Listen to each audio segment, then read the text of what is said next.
So in Bombay, it was a very sad day one day, and that was on the 28th of September 1977. I got a phone call from Giriraj Swami, and that was at about 4:30 in the morning.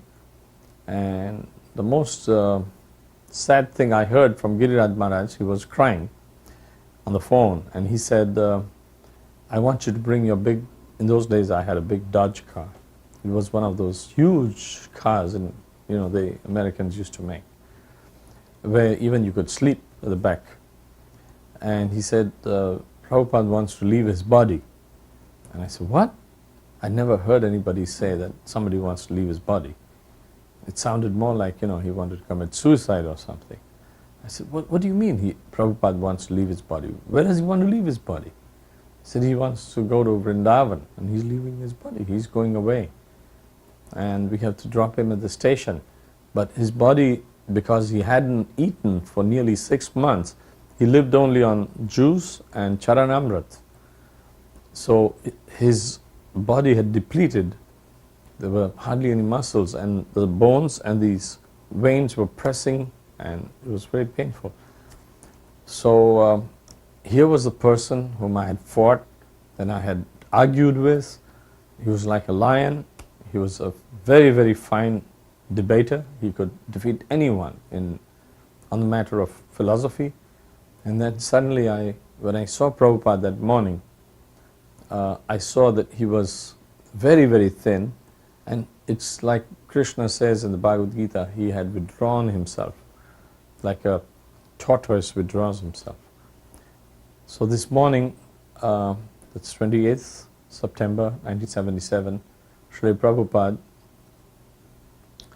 decided to leave, and so for the first time I cleaned my car, because I didn't want Prabhupada to sleep in an unclean car. My wife arranged a nice silk bedding, and we had flowers and incenses. I drove to the temple, and there several things happened. Number one, when Prabhupada was brought down from his quarters, it was in like a basket, a big basket, and reminded me of stories like Moses or Karna. They were brought in baskets and left in the river or something. And I could see, like, there were devotees crying, and they were all devastated is the only word I can say. Spiritually, they were very much feeling intensely separation which was going to take place from Prabhupada. And I was supposed to drive, and I felt like a cruel, a real cruel guy, taking away Prabhupada away from the devotees. But that was my duty, I had to do that. So I was in the front driving. Next to me was Brahmananda Swami, he's quite big, and next to him was Tamal Krishna Swami, who was Prabhupada's last secretary, and finally it was Giriraj Maharaj. 4 of us, it was such a huge big car, 4 people could sit in the front. There were no bucket seats in those days. And there was, steering and the stick shift up in the steering wheel. And Prabhupada was resting in the back fully, and Upendra was his last servant.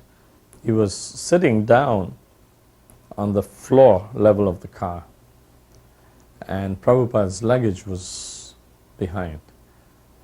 And Tamal Krishna Maharaj, like a school teacher, told me, drive very slowly. Don't drive fast, because in the Bombay roads there are potholes, and Prabhupada will be very uncomfortable. So I said, fine.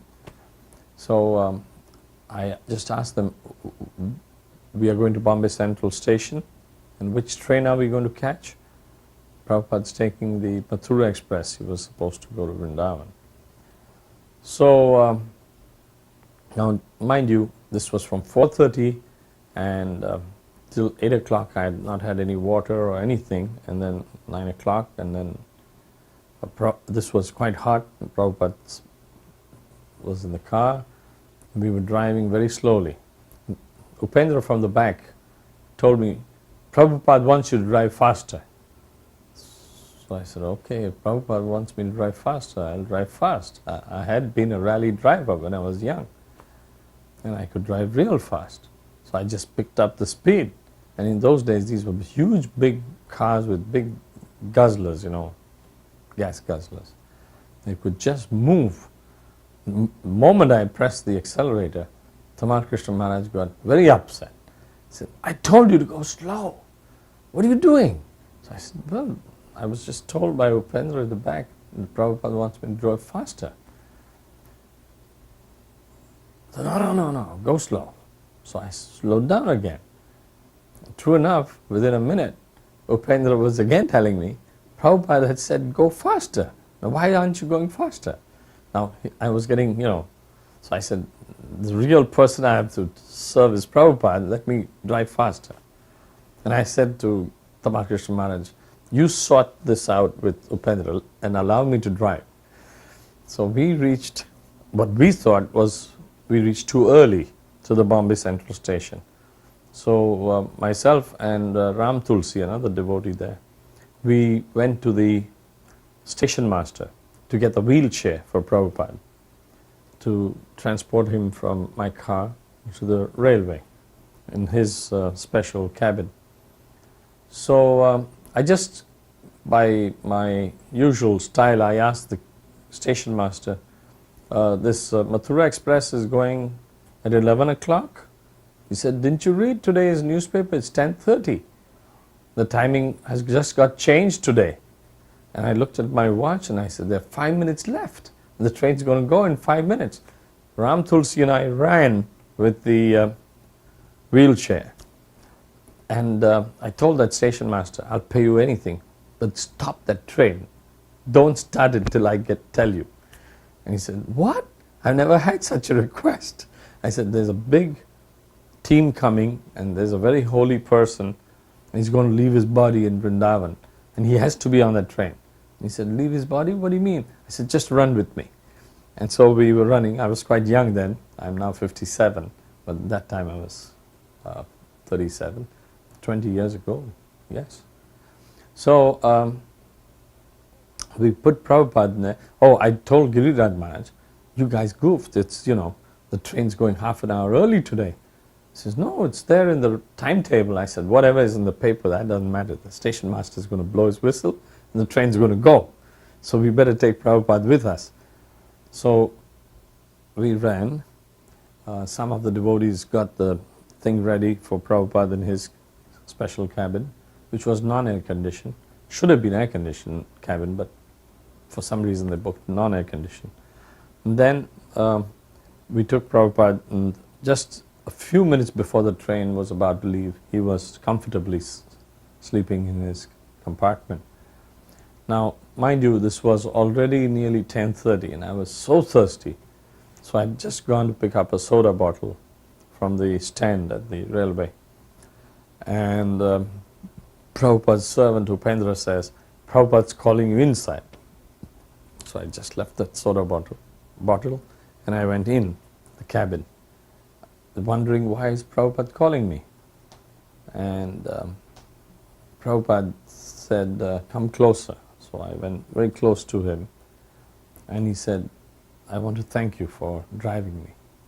And it was very touching because he was in so much pain. He was just about to give up his body. I had done nothing much except this. So right there in the train in front of everyone, I just offered my obeisances, caught Prabhupada's lotus feet. Tamal Krishna Maharaj and others, don't touch his feet. I said, no, this is it. This is the last moment I'll ever get. And I said, Prabhupada, I surrender to you. You are my spiritual master.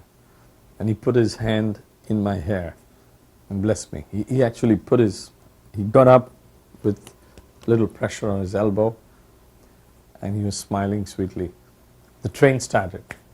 And some of the devotees said, look, the train started and you better jump off, otherwise the next station is, quite far away. Reluctantly, I jumped off the train, the moving train, and I kept watching the train till the last bogie had left. And I wasn't thirsty anymore, and I couldn't care for the bottle. Then when I got into the car with tears in my eyes, lo and behold, there was Prabhupada's garland on the steering wheel. He'd not forgotten. So that's it. That was the last I met Prabhupada, and from 71 to 77, and whatever I did, my memories of Prabhupada is just basically I was fighting him. It was more arguing, fighting, and surrendering at the end. Hare Krishna.